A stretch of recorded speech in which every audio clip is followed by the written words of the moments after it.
Magandang tanghali po sa lahat. Lakad-lakad naman ng person. Punta sa barangay. Pinatawag naman ako. Ano kaya sana, lang, good news. Kung good news, thanks God.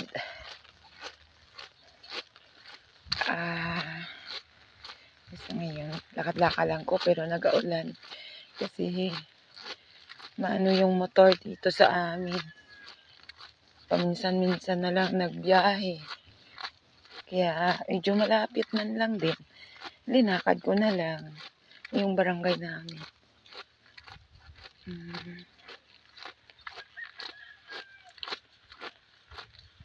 Sana po good news lang ang pagpatawag sa akin sa barangay.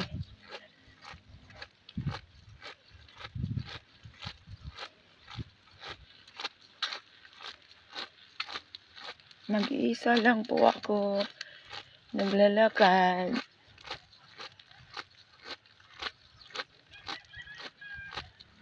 So, okay lang po. Kasi sanay naman ako mag-sacrifice ng buhay. Ang buhay natin ay weather lang.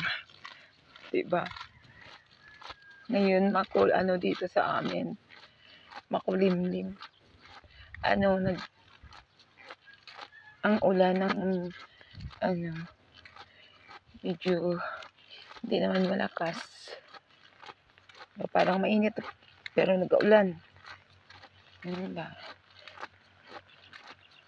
Delikado sa mga tao or sa mga hayop ang ulan-ulan ngayon. Kaya mag-ingat tayo sa ulan.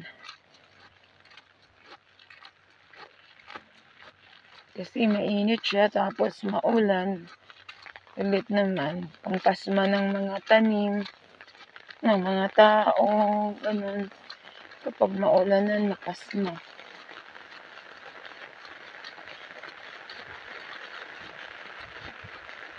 Diba?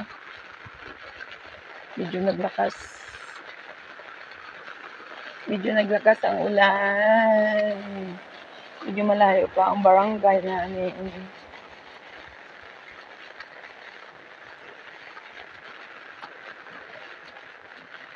Medyo naman to exercise ang paglakad, diba? Para mabanat-banat ang mga buto-buto ni Robilin.